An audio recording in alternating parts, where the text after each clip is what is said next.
Coming up next, how to blend work and life and stay mentally healthy. And you can't do anything that you want. We'll take your calls and your chats, and it starts now.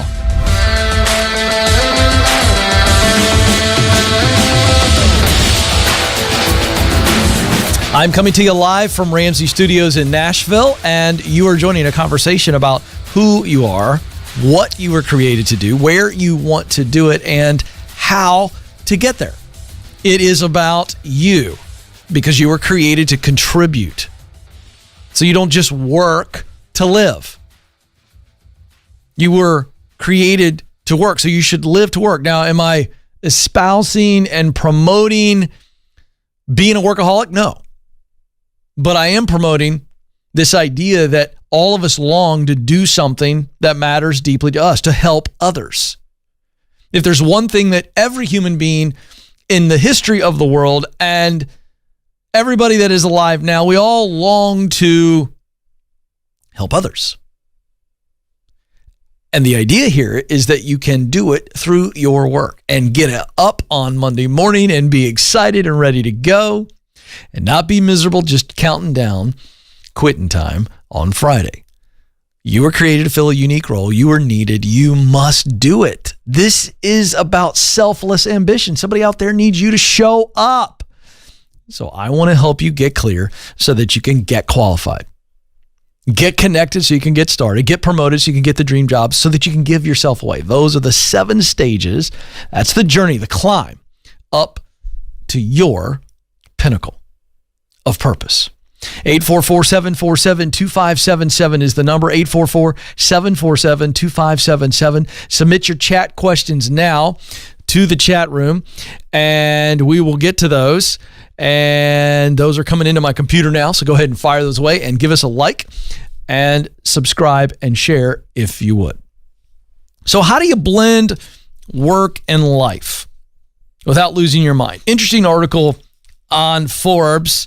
And there's some good stuff in here. A lot of data that really focuses on millennials and Gen Z. Millennial employees are the most stressed of all the generations. Now, they're also the largest demographic in the workforce as well. 40% of millennials are saying they're stressed, and 39% are saying they're tired.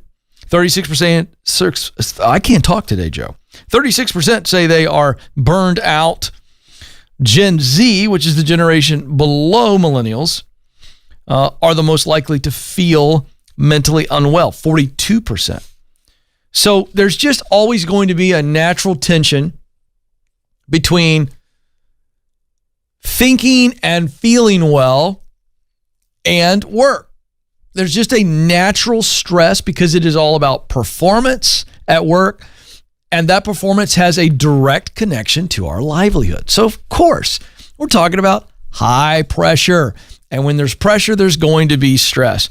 And so, even in times of certainty, that stress is there. In times of uncertainty, which, of course, we are in, it can be a much bigger ball of stress for all of us. So, a couple things that are pointed out in the article. I think it's absolutely right.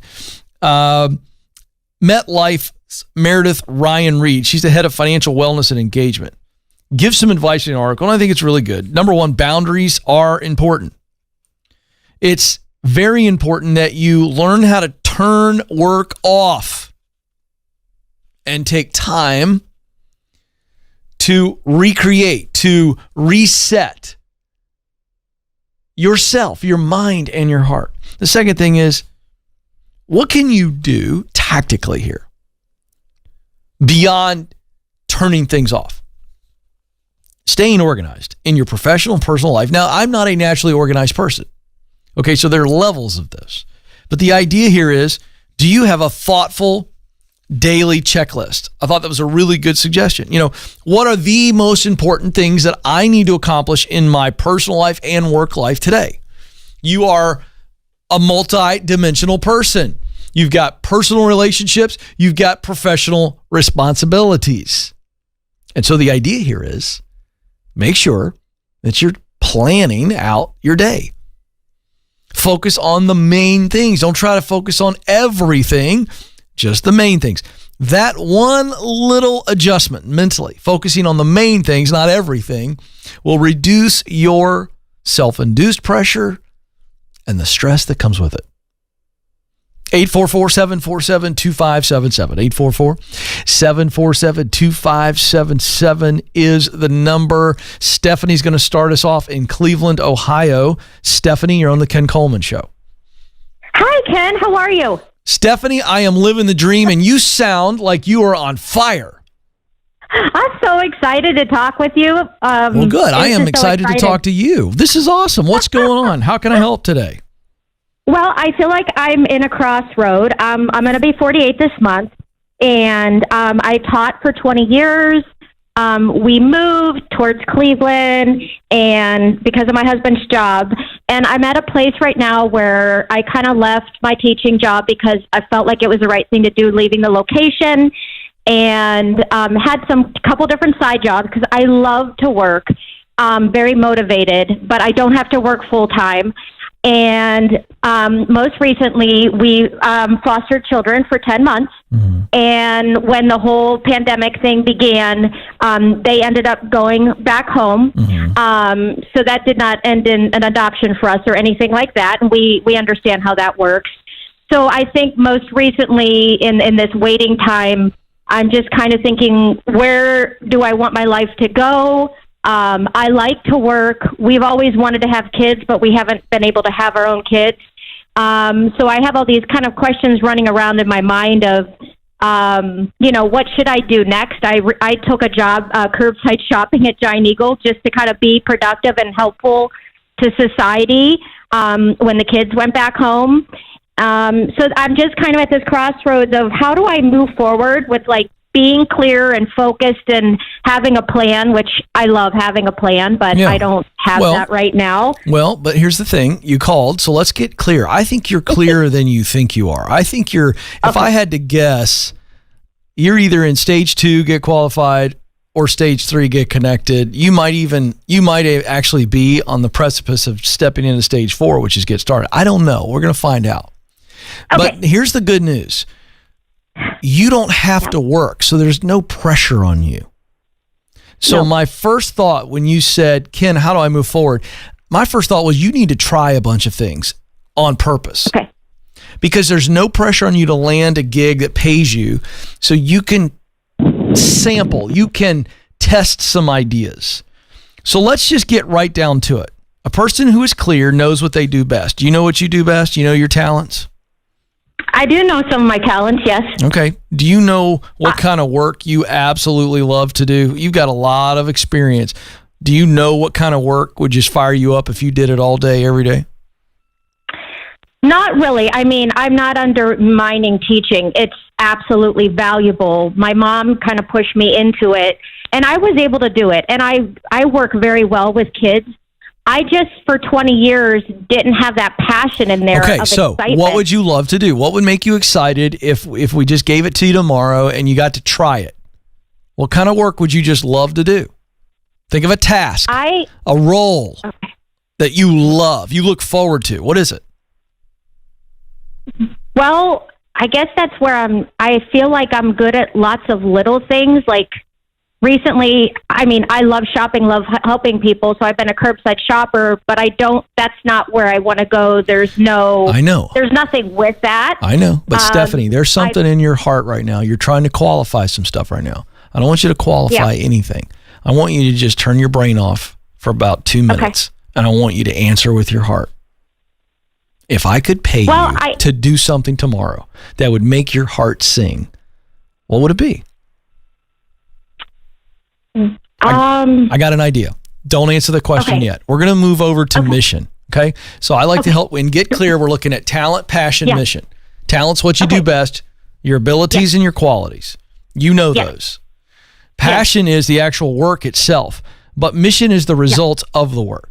And we answer mission by saying, who are the people you most want to help? Think of them for a second. Don't talk. Just think of the people that you would most like to help. Now I want you to start to think, what is the challenge, the problem that I want to solve for those people? And then what are the solutions, or what is the solution to some of those challenges that I am fired up about. Now, tell me the answers to those 3 questions. Just let it roll off your heart. Go.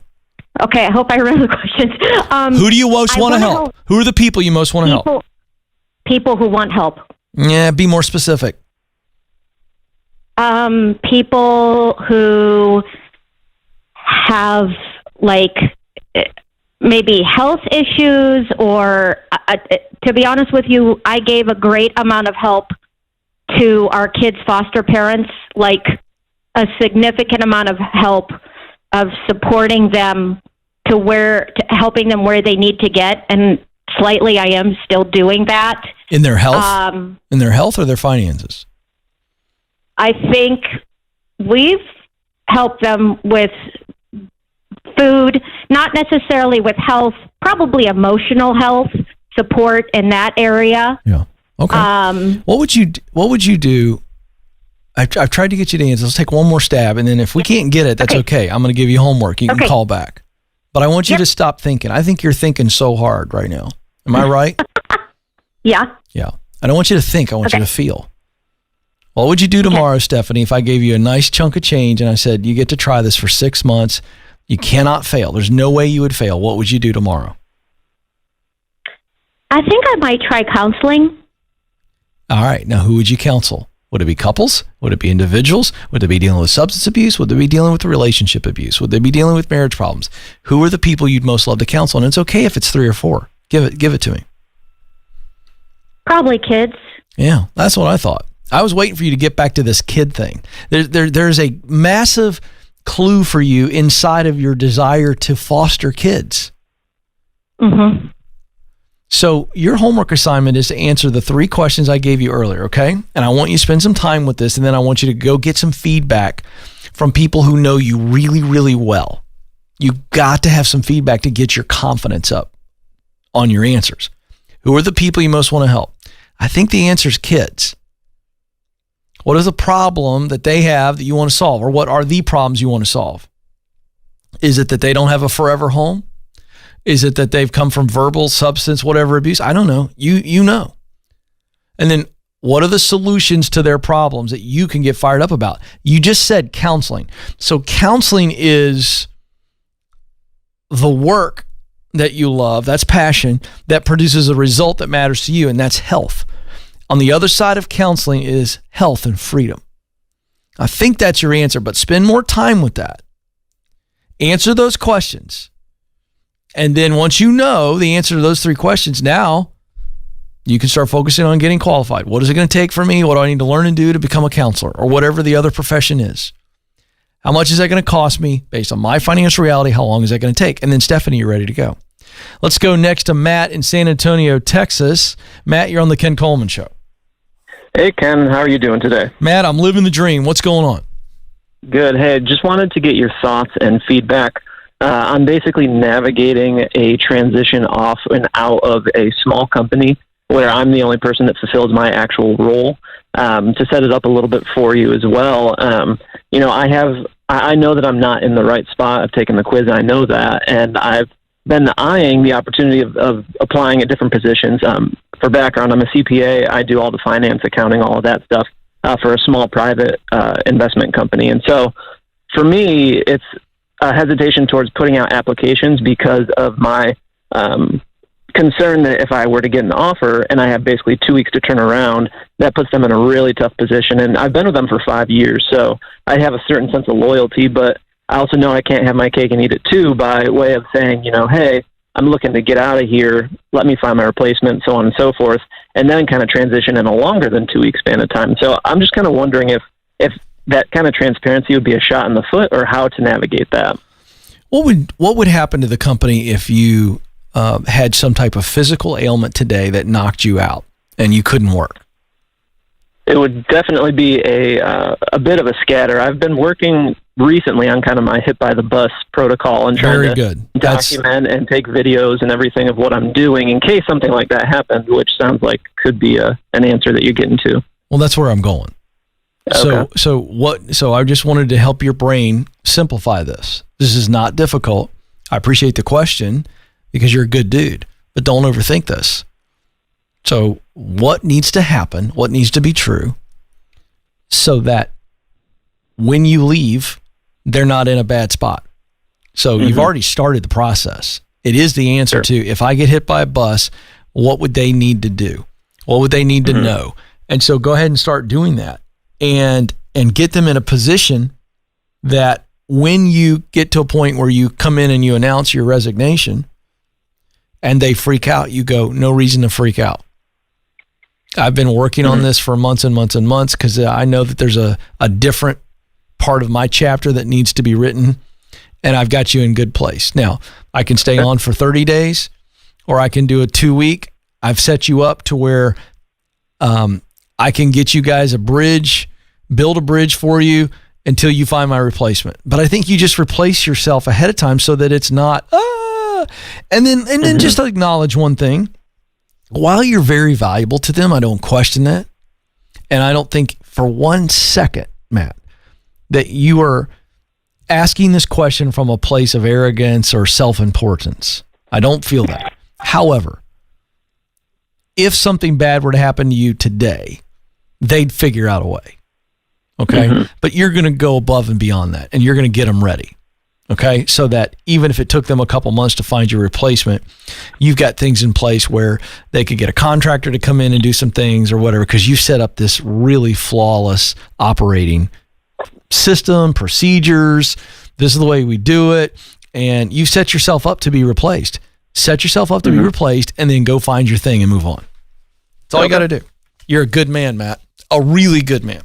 844-747-2577 is the number. Hey, we've got an incredible deal we've been telling you about. If you're looking for a great gift for Father's Day, your dad's not happy in his work, or that graduate that didn't really get to walk or whatever, and you got to send him a gift, The Proximity Principle by #1 Wall Street Journal bestseller.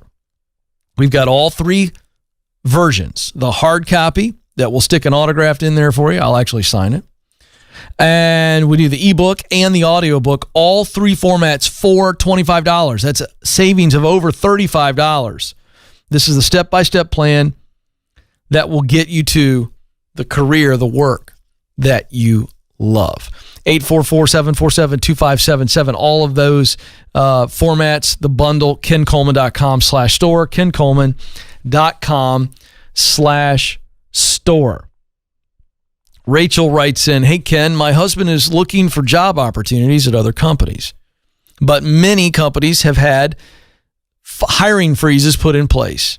He works in engineering. Is there anything we can do besides wait? Of course there is.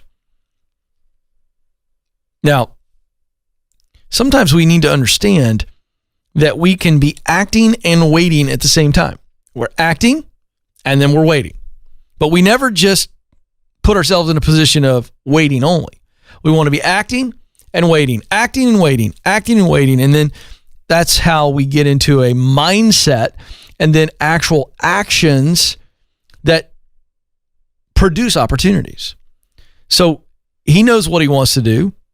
He's very qualified in engineering. So we're looking. If everything's not available, then we're still putting ourselves out there saying, hey, when you undo the freeze, I'm a guy that wants to be here. We're really working our web of connections right now. And if he's got to work 2 or 3 jobs right now to just bring in a portion of what he used to make that helps out, that's what we're doing right now. We are all hands on deck. I don't know your short-term needs. I don't know your financial situation because it's in the chat room.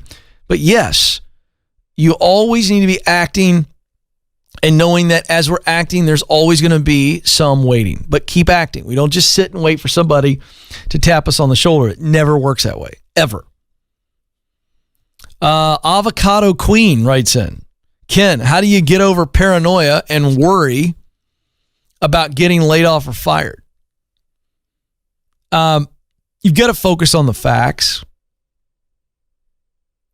Are you going to do something morally or something really, really stupid? Are you going to do something immoral or something stupid on purpose? Are you going to do that? Oh, no, Ken, I'm not going to do that. Okay, great. Well, I've got that under control. I'm not going to be an idiot in the workplace, and I'm not going to do something immoral. Great. So those are your 2 biggies for getting fired that are in your control. So we focus on what we can control. I can I can wake up today and I go, I'm not going to do anything stupid at work. I'm not going to do anything immoral at work. Okay, great. All right. Now, if you are in a company where because of the economy and COVID that they are really struggling, this isn't really paranoia that you might get laid off. It is a reality that you might get laid off. So what are we doing? We're going to think through contingencies and plan Bs. So take all that energy that you're putting into paranoia and fear and doubt and put it into a plan B. If I get laid off, what needs to be true for us to survive and move forward? Just focus on that. And when you are focused on a plan B and putting contingencies in place and rainy day funds and doing whatever it is, or just go get busy, go get an extra job now and stock some money away. Focus on the plan B. Then you don't have time to focus on paranoia and worry. Josh writes in, hey, Ken, any advice on what to do with your resume when applying to multiple places? Like a generic format, or do we use your template? No, use my template. Don't use a generic format.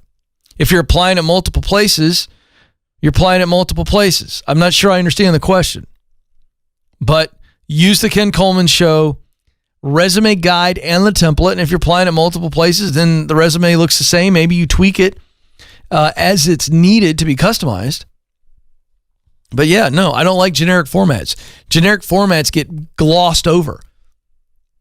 The average hiring manager, based on the latest HR data, says that people are reviewing resumes in 7.4 seconds. The more generic your resume, the more generic you are. Resumes are like a brochure. And so if you look at a boring brochure, you go, I'm not going there. Right? Can you imagine picking up a brochure for a tourist attraction? And it's black and white. And everything else is full color. And every other brochure's got 5 or 6 pages. And this has got, it's basically one piece of paper folded down the middle. Oh, okay. Not a lot of details. Nothing special about it. It's generic. I mean, just the word generic, Joe. Who likes, now listen, full confession.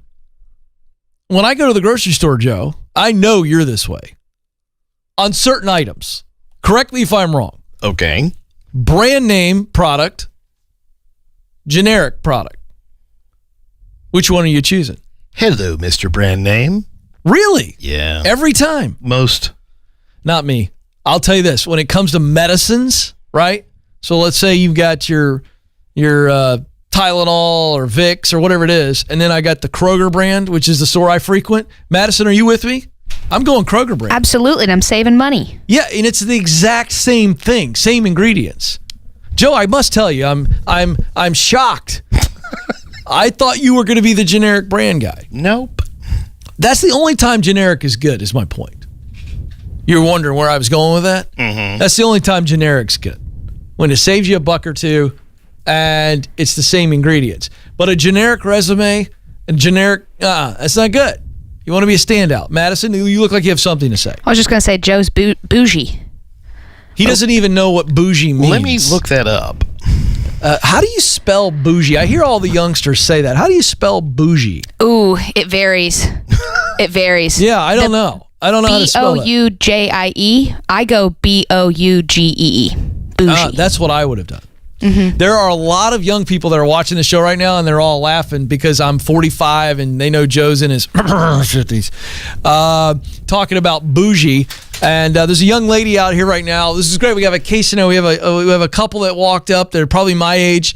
And then we have a young lady out here. And when we said bougie, she started laughing. And these other folks walked around the corner and they're like, what kind of show is this? What is this bougie that he's referring to? Madison, please tell our audience that is above the age of 35 what bougie means, please. Okay, so I would say bougie's like frou-frou, like, a little bit, like would choose the brand name over the generic, likes the finer things. Yeah, that's it. Yeah.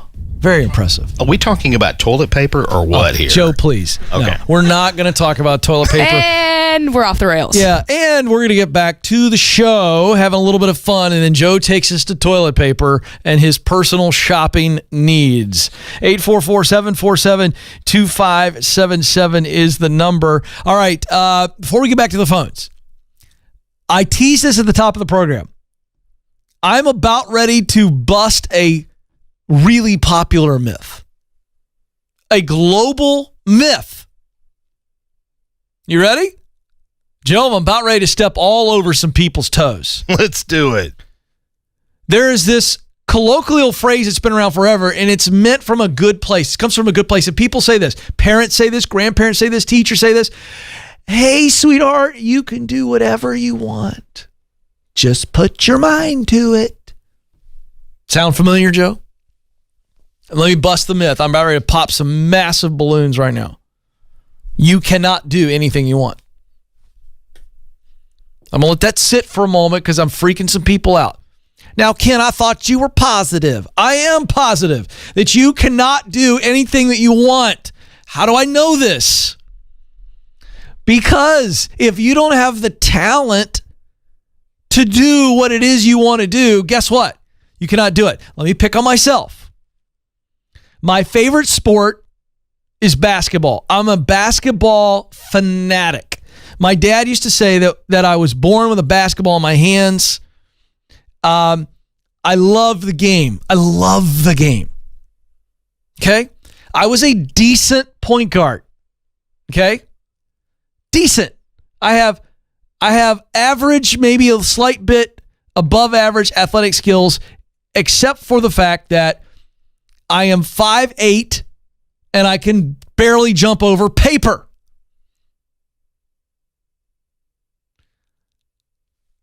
I can't dunk. Okay? A 5'8" guy may play on the next level, and there have been a few. Muggsy Bogues, Spud Webb, I'm thinking Nate, what is Nate's name? Played for the Knicks. It doesn't matter. Here's my point. I do not have the athletic talent to play basketball for a living. I just don't.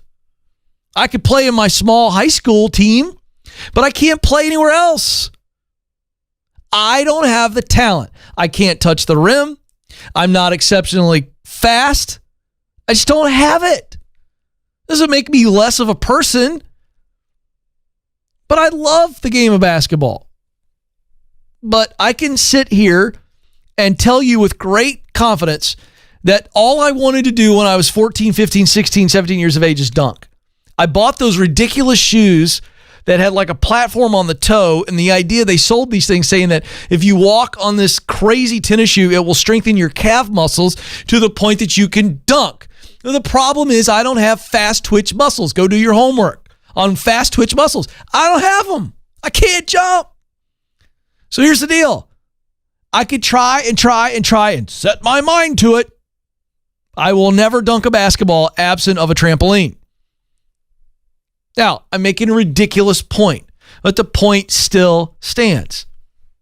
Some of you, even in your 30s and 40s, have been stuck in delusion because you had people close to you in your life who told you that kind of nonsense because they were trying to be positive, and what they were basically trying to say is, hey, set your mind to something, get after it, and make it happen. But we've said to try to be rosy, hey, kids, you could do whatever you want. Set your mind to. No, you can't. But you can be the best you. You can be a great you. So you have talent. You can be great at what you're talented at. But if you don't have the talent, you can't be great. So can we do two things today?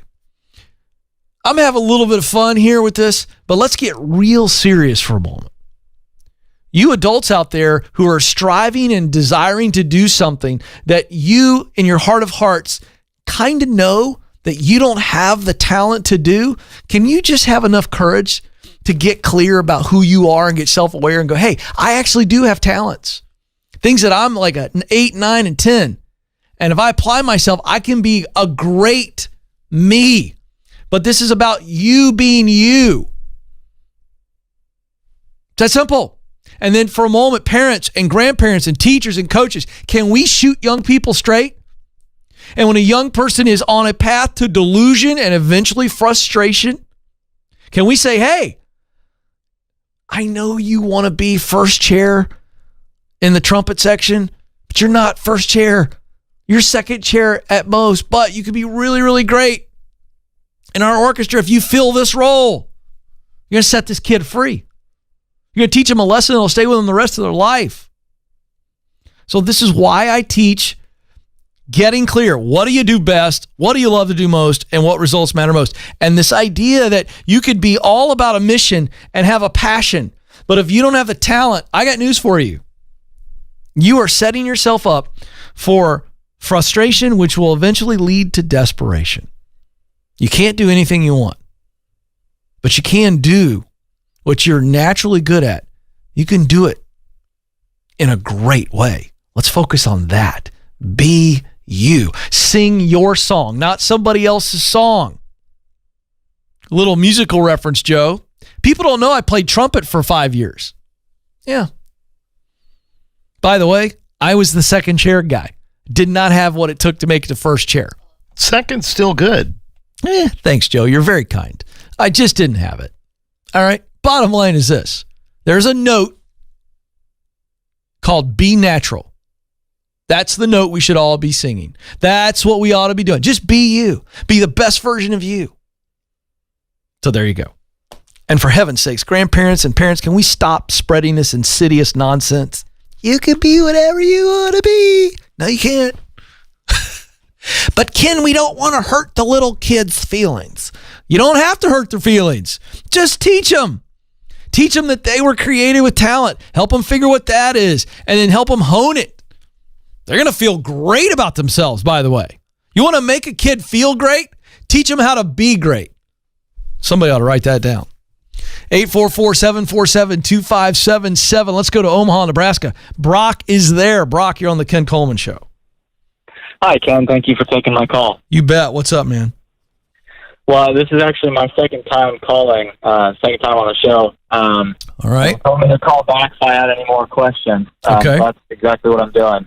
Okay. So I'm pursuing my pilot's license. I really want to be a Hold on. professionally. Brock, I need you to try to adjust that phone, get it really close to your mouth, and let's start over. So you're close to getting your pilot's license? That's all I heard. Yep, so I'm working on my pilot's license right now. Can you hear me better? Yes, keep on going. Okay, so I'm working on my pilot's license now. I'd like to fly professionally in the future. And so last time I was on the show with you, you told me proximity principle to go apply for a job at an airport. And I actually got an interview within like the next week. Nice. And then I think my boss heard about it, and he gave me a $4 raise. Hey. So I had to step away from the airport gig. So I'm actually still at the same job, but I did get another job offer to work for somebody that goes to my church, and he's willing to pay the same amount that I'm getting paid now. Okay. But it would definitely utilize my skill set a little bit more. But since it's not the career, I mean, it's not like going to point me towards the career I'm interested in. Which is? I'm just wondering if it's worth aviation. Yeah. So I'm just wondering if it's worth it to make that change, just so that my skill set for the time being is utilized a little bit better. No. Are we trying to utilize your current skill set, or are we trying to make progress towards the dream? What are you trying to do? You tell me. Well, I want to fly professionally. Yeah, but so then what are we trying to do right now? Well, I mean, I think I'm several years away from actually being able to fly professionally. Why? Just because of all the licenses I need and hours. Okay. And so just until then, I wasn't sure if this would be worth it to make the job transition. Okay, so that's what I didn't understand. I'm understanding, so you're saying you have to keep working right now to save up the money to be able to do the licensing to fly, correct? Right. Okay, so your question is, Ken, I can take a job that pays me exactly what I'm being paid now, but it's a better fit for me. That's your question. Yep. Yeah, do it. I misunderstood where you're going. I didn't know where you're going. But yeah, I mean, right now you're just trying to save money.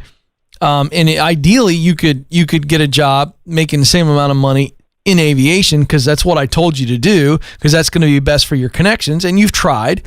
But I'm really curious, before I let you go, you were about ready to get a job in the aviation field, and your boss enticed you to stay with a $4 an hour raise. What was the job you were going to take in aviation? It was like line duty at an airport, so refueling jets and.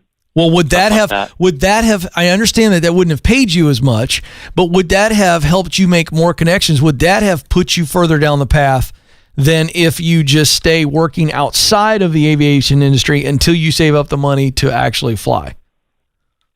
Yes. It would have furthered you? Oh, yes. Yep. Then why did you turn it down?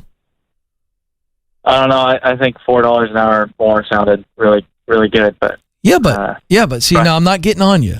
Now listen, I want to be very, very clear. I'm not upset at you, Brock, but you stayed where you were for $4 an hour. And I know that's real money to you.